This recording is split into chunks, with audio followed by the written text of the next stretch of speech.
Hi everyone, in this latest topic briefing I want to introduce and take a brief look at the important A-level business topic of business ethics. Let's start by thinking about what do we mean by this term ethics.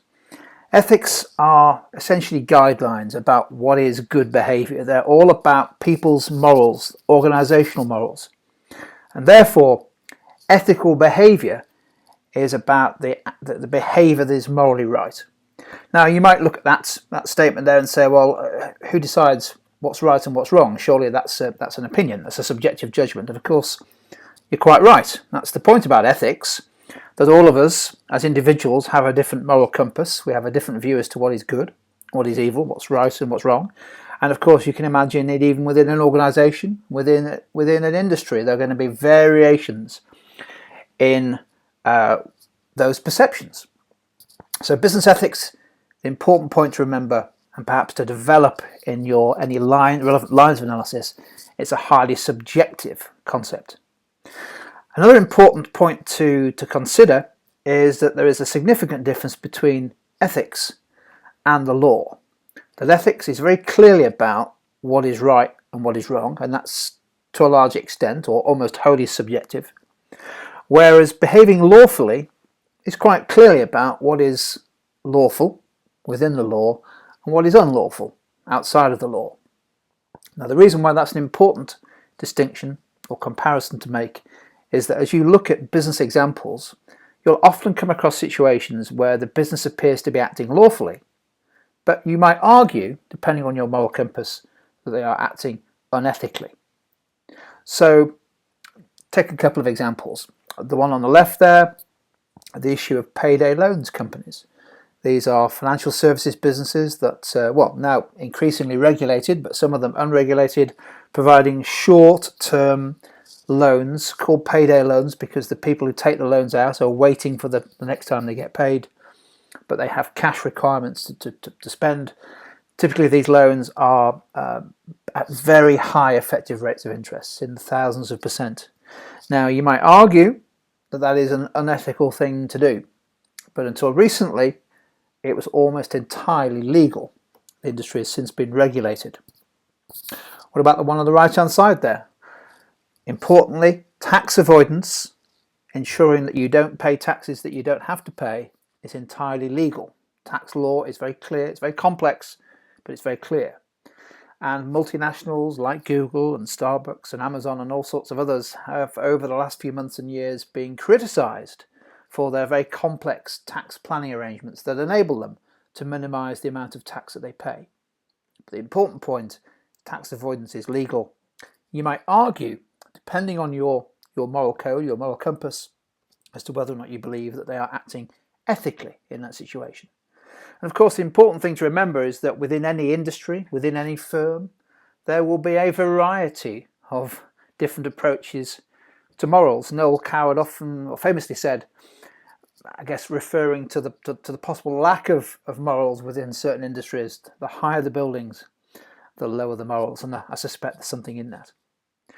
There are two main ways in which business ethics get challenged as you undertake business, and they arise from the behaviour of individuals. For example, that could be specific individuals in a particular role where acting unethically has a potentially damaging effect. It could be individual management, for example the CEO, but also ethics are to a large extent determined by the organisational culture of a firm or organisation.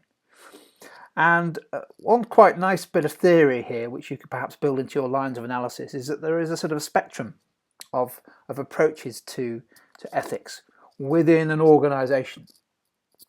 On the one hand, at one end of the spectrum, you have the business that just couldn't give a monkeys about ethics, that they are in business to win at all costs and absolutely everything is acceptable, including breaking the law, but certainly acting in a way that you and I might feel is unethical. The so-called amoral business, a business without morals. Right at the other end of the spectrum, or the scale, is the truly ethical business, a business that seeks to simply exist in order to act ethically. Everything it does, everything it says, the way it treats its employees, its customers and its other stakeholders is based around the very best practices of ethical behaviour. And somewhere in between, a whole bunch of other organisations, probably the vast majority of businesses, that on the one hand maybe just want to stay within the law and maybe they'll touch on ethics, but they won't be too concerned about it. Whereas there'll be these other responsive businesses that, by and large, accept that behaving ethically is the right thing to do. It's an important part of doing business. It's not the core of their business, but they would consider that actually there is some advantage, some commercial benefit from being an ethical business. That's quite a nice way of just categorizing the different theoretical approaches to ethics within the business. It's a nice example of a theoretical model that you could build into a line of analysis to help compare and contrast the different approaches to ethics within businesses. Another important thing to remember as we're thinking about theory here is that ethics is very closely linked with the concept of CSR, or corporate social responsibility. They're not quite the same thing, but the links are very close.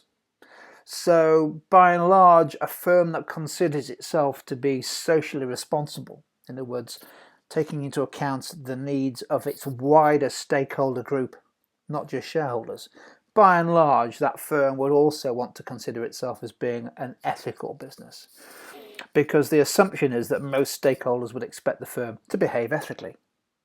And similarly, an ethical firm would expect, as part of its broader responsibilities, to be looking after its responsibilities to social stakeholders.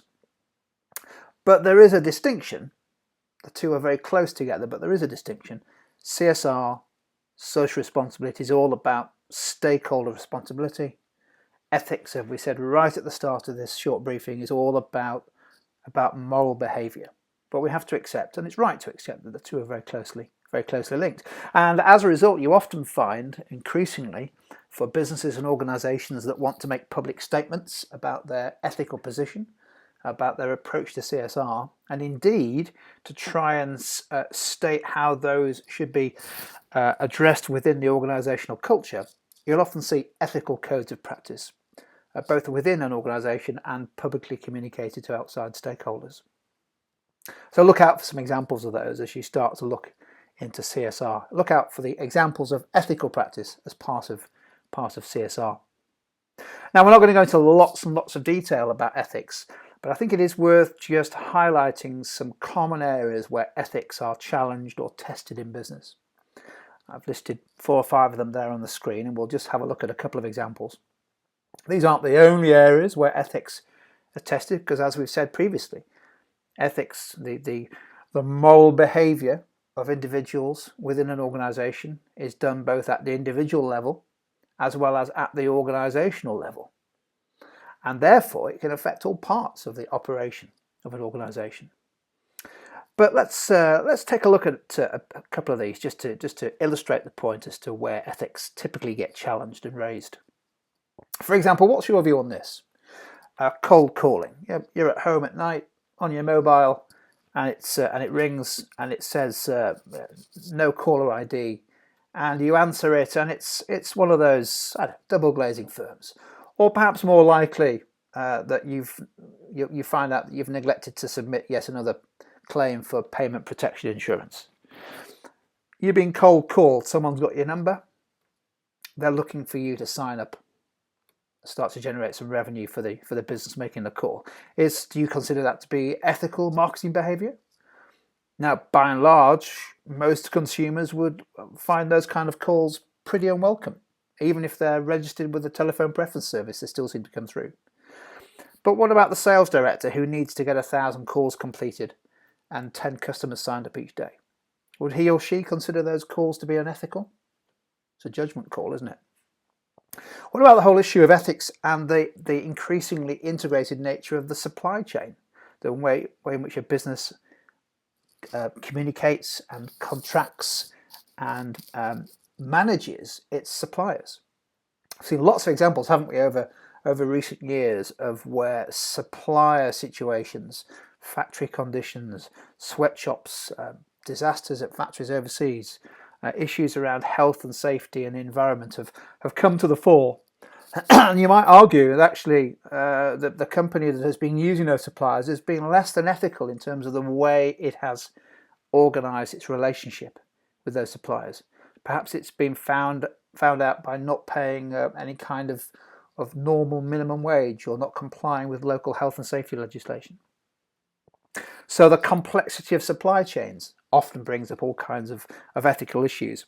I'm thinking a bit closer to home, the issue at the moment around the supermarkets and whether they have perhaps abused their greater buying power with key suppliers. Is that a question of unethical behaviour? It's probably not illegal, but is it unethical? Look out too for increasing activism amongst the stakeholders affected by unethical behaviour. Look out, I'm just going to highlight a couple here. One is the role of pressure groups, in particular through the use of social media, but also the potential commercial damage that can arise if a firm is found or is perceived to be acting in an unethical way. The pressure groups are quite interesting. Lots of examples over the years. The one on the screen there, the very famous Greenpeace campaign that targeted Nestlé's use of supplying palm oil from plantations that had been grown by effectively destroying the habitat of orangutans. It was a hugely successful pressure group campaign that eventually forced Nestlé to change its supply arrangements. And think also too about the increasing use of consumer action, consumer activism. In many ways, this is a manifestation of the way in which stakeholders can actually fight back against what they perceive to be unethical behaviour. For example, the tax avoidance issue. It's thought that one of the reasons why Starbucks agreed to pay, I think it was £10 million of corporation tax initially, was as a result of the backlash from consumers, fueled by their ability to collaborate and communicate with each other using social media. They started boycotting Starbucks stores, and who knows what the real reason was why Starbucks climbed down and offered to make the corporation tax payments. But it appears that the consumer boycott had an effect. And what they were saying, what those who were involved in the boycott were saying was tax avoidance. It's unethical. It might be legal, but it's not the right thing to do. So we know, I guess we intuitively feel that actually a business that acts ethically is perhaps more likely to succeed than one that doesn't. You know, it's fairly easy to build a line of analysis that says that an ethical business, particularly if it can communicate that approach, if it's genuine and it can communicate that approach to customers, that may result in improved brand and business awareness. It's probably going to be an organisation that employees want to work for. By and large, people want to work for businesses that they feel match their moral compass. We're seeing the rise of ethical investment, that more finance is being made available to businesses that can demonstrate an ethical track record. So there's 3 or 4 ways in which you can build a case for saying there's a business benefit from acting ethically. And similarly, you can also identify the costs, the potential damage to business from being found to be acting unethically. If you want to see some examples of businesses that are perceived to be the most ethical, there are a whole bunch of different surveys that come out each year. I'm never quite sure how they're scored, how they're evaluated, and whether or not there's any payment involved in those appearing in the lists. I guess by definition, any payment would be an act of unethical behaviour, but maybe I'm just being a little bit paranoid about that. But take a look, that link there, etisphere.com, is an excellent site. Each year they produce a list of what they believe to be the world's most ethical companies. Do you remember on our spectrum, these will be right on the right hand side. Companies for whom ethics is the essence of their business activity. But similarly, look out and make sure you've got 3 or 4 examples of where a business has suffered in particular has suffered cost as a result of being found to have acted unethically. And I think perhaps the best example that we have of this at the moment is the spiralling cost of the damages and claims made by consumers for having been missold payment protection insurance, the so-called PPI scandal. And we're talking about tens of billions of pounds of costs for UK financial institutions, just about all of them. Several years ago, had a product called payment protection insurance that they sold very aggressively to consumers who simply didn't need it. And the key issue was that having been found out, they're now facing the backlash from that very unethical behaviour. In my view, very unethical behaviour. Also look out for, I think, perhaps the most topical example, in particular following the recent introduction of the diverted profits tax by George Osborne. Look out for tax avoidance. I think that's a classic, if only because it helps make the point that there's a significant difference between acting legally, tax avoidance is legal, but acting unethically. Is it more important for these multinationals to do things right, and in other words, act ethically, rather than just doing the right thing?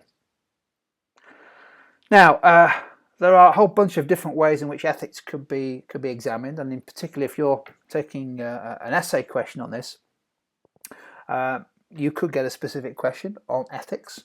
Don't forget that ethics also very closely links with CSR, and of course, ethics is always going to be one of those factors that you might bring into a line of analysis in an alternative question. I've just listed out 3 or 4 possible essay questions that you might want to have a think about there. They'll ask a little bit of a different thing, but they're based around the same concepts.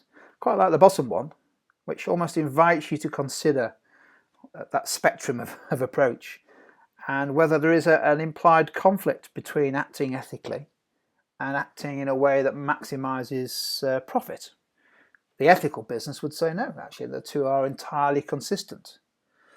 The amoral business would say, of course it is. A massive contradiction. Ethics, it's nice to have, but if I need to make money, I'll make money in whatever way I can. The third one down there, do big businesses tend to act in less ethical ways than smaller businesses? Is there a contrast there that you can make? And also, what about the second one down? Maybe that's the last one to think about there. Should you allow a business to act unethically if actually it gives customers exactly what they want? So I'm thinking there about, for example, fast fashion retailers.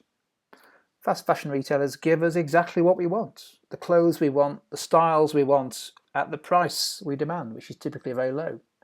Now, in doing so, it's argued that they're perhaps acting unethically in terms of their supply chain. But does that matter, provided that you and I as consumers get exactly what we want, which is great products at very low prices that you can buy straight away? Should we really be too concerned about the ethics of the supply chain? Some interesting questions for you to consider. More than happy to continue the conversation around business ethics. If you want to get in touch, follow me on @tutor2 on Twitter, or follow myself and Graham and Rachel and Jamie and all the rest of the team on the @tutor2 business handle. And of course, if you're studying for Buzz 4, then please also use the hashtag Buzz4 as a way of getting in touch. This has been a short introductory briefing on a core business topic of business ethics. I hope you found it useful.